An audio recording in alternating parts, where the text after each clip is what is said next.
안녕하세요. 글씨 유튜버입니다. 오늘은 여러분들께서 절대로 하지 말아야 할 것들에 대해서 알아보도록 하겠습니다.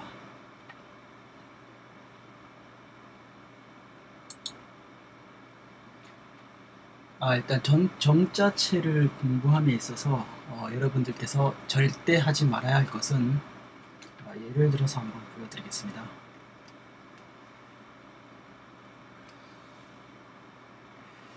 자, 제가 지금까지 그 정자체 기초, 그 다음에 자음 모음을 이제 이어 쓰는 방법, 그 다음에 그 글자 우리나라 한글이 그 자음 모음 받침이 함께 그 결합되는 결구법에 대해서 아주 간단하게 좀 다루었는데, 다루지 않은 게 하나가 있습니다.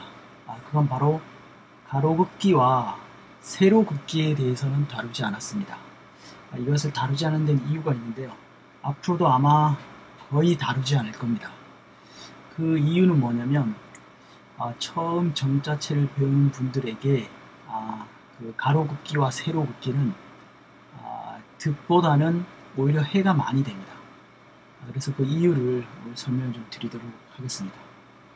자, 절대로 따라하지 말아야 할 것.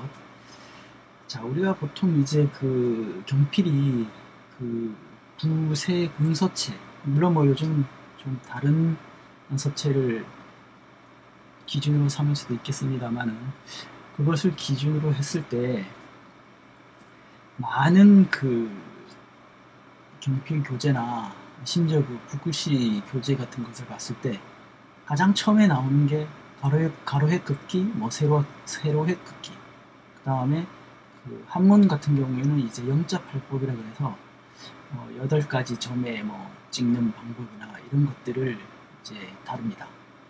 그래서 그게 그냥 그렇구나 하고 넘어가는 게 오히려 초보자분들한테는 더 도움이 많이 됩니다.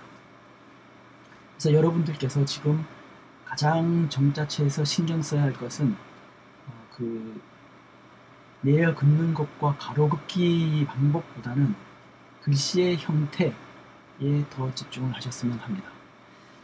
그래서 이게 왜 그런지를 알려드릴게요. 보통 이제 이건 참고입니다. 여러분들께서 이걸 연습하지 않으셨으면 좋겠습니다. 보통 가로 긋기를 이제 경필도 마찬가지입니다. 펜글씨에서도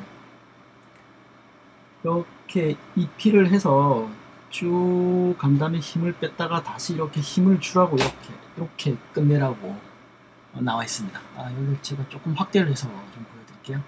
잠깐만요. 얼마나 확대가 많이 되는지 모르겠지만, 좀 확대를 해서 자리를 조금 이동시키겠습니다. 자, 가로긋기. 자, 이거는 이제 그냥 이제 어느 정도 그 수준이 되시는 분들이 그냥 쓰면 이렇게 되는데, 중요한 거는 뭐냐면 이 초보자분들께서 너무 여기에만 신경을 쓰다 보니까 글씨가 어떻게 바뀌냐면요, 이제 이렇게 바뀝니다. 지금 또 제가 약간 좀 과하게 쓴 건데 나쁜 예를 제가 여기 보여드릴게요. 이제 거기에 너무 신경을 쓰다 보니까 일단은 이제 이 중요한 게 찍은 다음에 옆으로 꼭 똑바로 똑바로 이렇게 가는 게 중요한데, 이거보다는 어디에 더 이제 신경을 쓰시냐면 찍는 거하고 그 힘 조절을 신경을 쓰다 보니까 이제 요렇게 되는 게 그 바른 예인데, 어떻게 되냐면 제가 좀 과하게 써보겠습니다.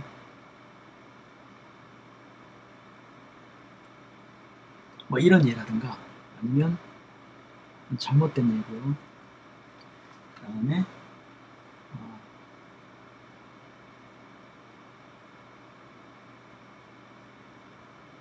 이거 좀 제가 좀 과하게 썼습니다.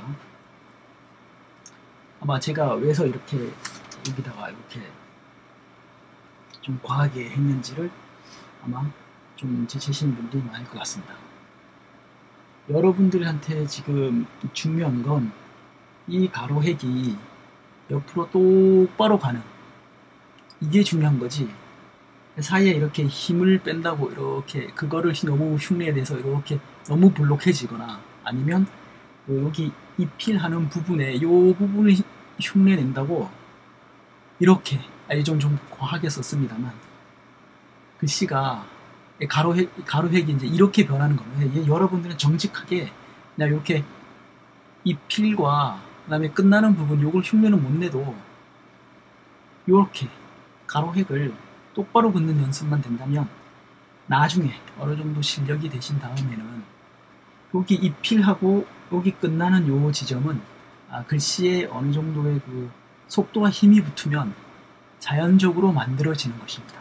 그래서 제가 가로붓기와 세로붓기는 절대로 다루지 않습니다. 어느 정도 수준에 이르신 분들한테는 알려드릴 수는 있죠. 물론 뭐 제가 알려드리기보다는 벌써 뭐 여러 그 다른 유튜버님들께서 다루고도 있고 뭐 뿔글씨, 붓글씨에서도 다루고 있기 때문에 방법은 아마 여러분들이 다 아실 겁니다. 그런데 이 경필이라는 게 뭐 꼭 이연, 이필이나 끝나는 지점 뭐 이런 것들이 중요한 게 아니거든요. 이렇게 반듯반듯하게 긋는 것들, 이게 초보자들한테는 더욱더 중요한 것입니다.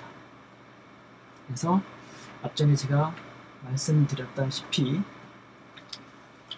여러분들은 그냥 옆으로 똑바로 긋기, 그 다음에 내리 긋는 획을 열어둔다면 아래로 그냥 그대로 내려오게 그렇게 연습하시는 게 가장 좋은 방법입니다.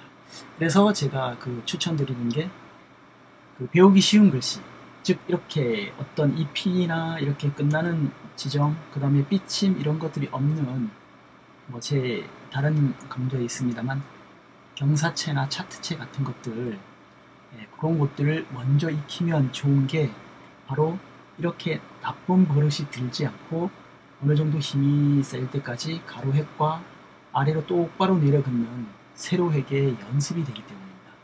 그래서 가능하시면 경사체 어렵지도 않거든요. 한 이틀 정도 제 강의를 보고 써보시면 대충 감은 잡으실 수 있을 것 같습니다. 그래서 오늘은 절대 여러분들이 하지 말아야 할 것에 대해서 하나 말씀드렸습니다. 자, 그러면 다음 때 또 좋은 내용으로 찾아뵙도록 하겠습니다.